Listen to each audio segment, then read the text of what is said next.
Welcome back to our latest deep dive. Today we're looking at a piece of hardware that creates a bit of a category confusion, but in the best way possible. We are digging into the specs for the Zenty ZT-120. Yeah, pulled straight from the feature list at HDTV Supply. And on paper, it is a 24-port gigabit switch. Right, but if you look at the build quality versus the feature set, it's really trying to bridge this gap between a ruggedized industrial controller and, well, a very delicate AV distribution hub. Exactly. It's a hybrid. Usually, you see a sharp divide in networking, right? You either buy the delicate high bandwidth gear for video, or you buy the tank-like industrial gear for harsh environments.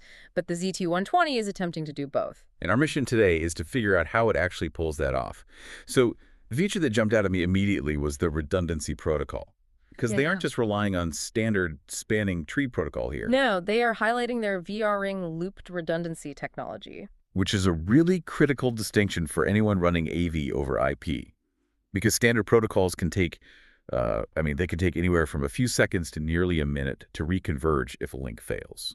Right, and in a simple file transfer, nobody cares. But in a live video stream, a 30-second blackout is a career-ending event. Yeah, nobody wants that. And the specs here claim a self-healing recovery time of less than 20 milliseconds. Which is the real aha moment for this device.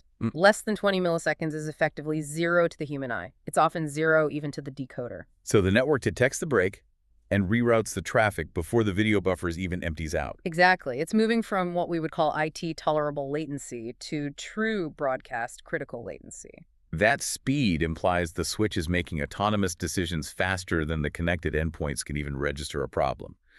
But what's really interesting is that they paired this high-speed logic with a chassis that seems completely over-engineered for a standard server rack. Well, the operating temperature range is the big tell there. It's rated from negative 40 degrees Fahrenheit all the way up to 167 degrees. 167 degrees is just aggressive.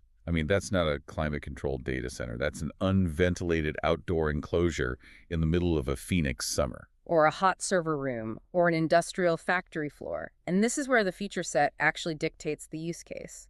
If you're installing this switch in an environment that hostile where you physically cannot get to the unit easily, then the management features stop being luxuries. They become absolute requirement. Referring to the PoE management, right? Precisely.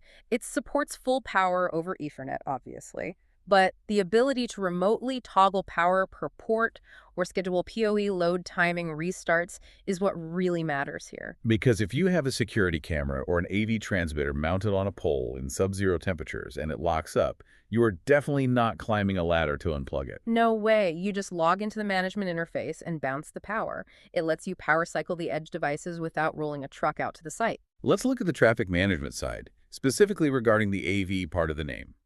We know multicast video can absolutely crush a standard CPU if it isn't properly managed. This is where the IGMP and MLD snooping implementation is key. In a generic switch, multicast traffic often gets treated like broadcast traffic. It just gets shouted out to every single port. And with high bandwidth streams, that floods the network and kills throughput instantly.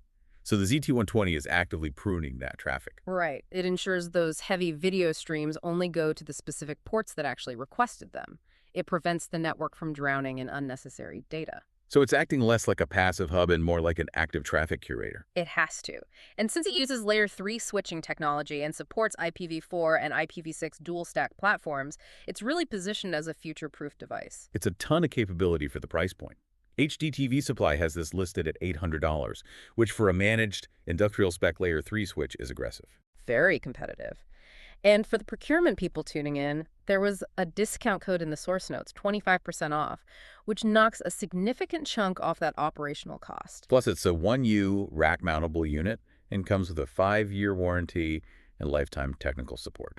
Which perfectly aligns with that industrial install it and forget it mindset. It really frames the evolution of the network. We used to think of the switch as just plumbing, just dumb pipes moving data. But looking at this gear, the infrastructure is becoming the most intelligent part of the signal chain. It's the invisible director of the whole show. That is the lingering thought for me. If the switch is self-healing in 20 milliseconds and managing thermal extremes that would easily kill a normal server, have we reached the point where the network infrastructure is actually smarter than the devices we are plugging into it? I think we passed that point a while ago. We are just now noticing it. Well, We will leave you with that provocative thought to mull over. Thanks for joining us on this deep dive.